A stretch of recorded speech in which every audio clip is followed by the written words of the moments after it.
Good morning, dear students. So, today in this video lecture, we are going to understand chapter number 9 of English, The Bond of Love. So, before you read, can there be love and friendship between human beings and wild animals? So, before we are going to read, the authors of the book are asking about. So, can there be love and friendship between human beings and wild animals? I think so, yes. What about do you think? Just tell me later. Let's read a fascinating account of an orphaned sloth bear that was rescued by the author. यहाँ पर जो हम पढ़ेंगे वो हम पढ़ेंगे एक fascinating account. Fascinating मतलब बहुत सुंदर सा अकाउंट. अकाउंट मीन्स मतलब स्टोरी. यहाँ पर किसके बारे में स्टोरी है? एक ऑर्फन स्लोथ बियर के बारे में है जो कि रेस्क्यू किया गया था. रेस्क्यू मतलब होता है बचाना. By the author. किसने बचाया था उसको? ऑथर ने बचाया था. Sloth bear inhabit forested areas including the tropical rainforest of India and grassland at lower elevations.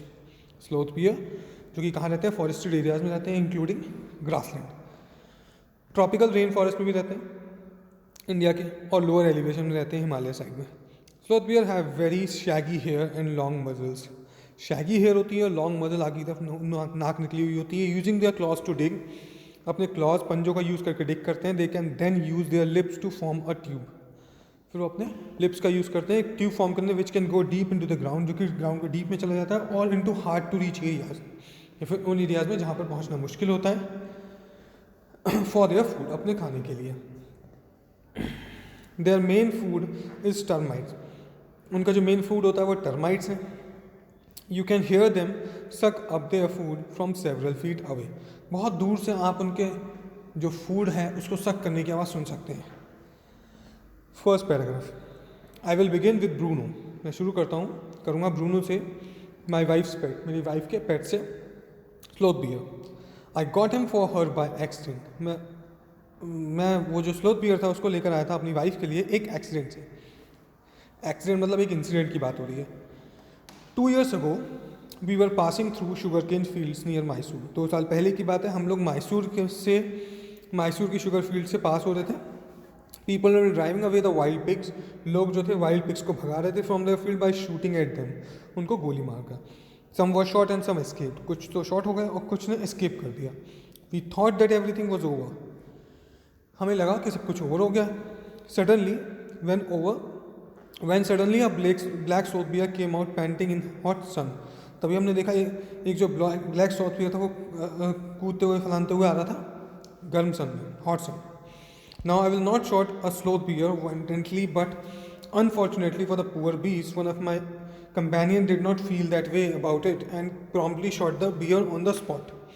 मैंने कहा कि मैं शॉट नहीं करूँगा, लेकिन मेरा जो फ्रेंड था, जो मेरा कंपेनियन था, उसने ऐसा नहीं सोचा उस बियर के बारे में और उसने उसको शॉट कर दिया. Third paragraph. As we watch the fallen animals we were surprise to see that the black fur on its back moved and left the prostrate body. हमने जब देखा तो हमने देखा कि एनिमल के पीछे से जब वो गिरा तो एनिमल के पीछे से एक ब्लैक फर टाइप का गिरा है उसकी एक प्रोस्ट्रेट बॉडी से. प्रोस्ट्रेट मतलब एक गिरती हुई बॉडी से. नेक्स्ट.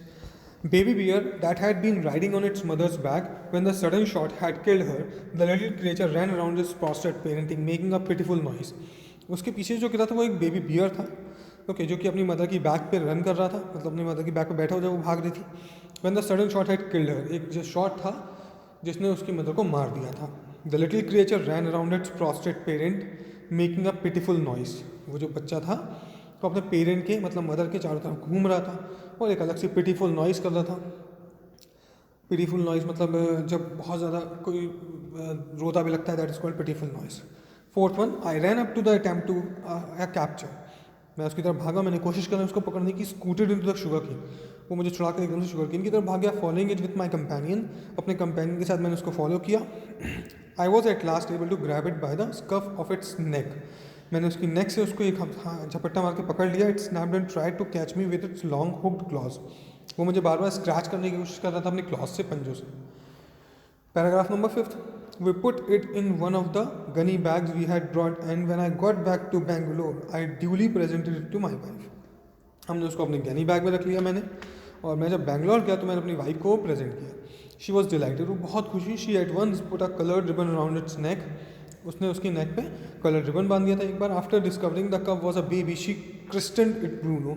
तो उसको पता चला कि जो कब है वो एक बॉय है, तो उसने उसका नेम ब्रूनो रख दिया. Bruno soon took to drinking milk from a bottle. Bruno ने जल्दी से मिल्क बॉटल से दूध पीना शुरू कर दिया था. It was but a step further and in a very few days he started eating and drinking everything else. कुछ ही दिनों के बाद उसने सब कुछ खाना पीना शुरू कर दिया था.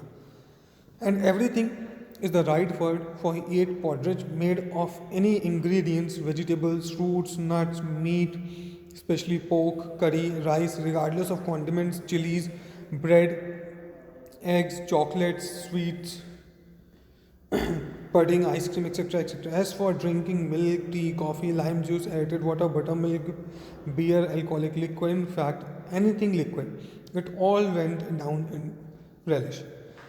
खाने में वो सब कुछ खाता था, सब कुछ. पॉटेज दलिया किसी भी इंग्रेडिएंट का बना हो, वेजिटेबल्स का हो, फ्रूट्स का हो, नट्स का हो, स्पेशली मीट उसको बहुत पसंद था, पोर्क का.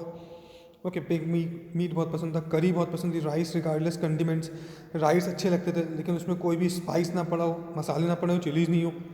ब्रेड, एग, चॉकलेट, ड्रिंक में सब कुछ, milk, tea, coffee, lime juice, aerated water, butter milk, beer, alcohol, liquid, anything, सब कुछ अच्छे से खा जाता था वो. 7th paragraph, the bear became very attached to her Alsatian dogs and to all the children of the tenants living in a bungalow. He was left quite free in his younger days and spent his time in playing, running into the kitchen and going to sleep in our beds. जो beer था बहुत attach हो गया था हमारे station dog से. जितने भी टीनेजर थे हमारे, जो बच्चे थे, उनसे बहुत अटैच हो गया था बंगले के आसपास.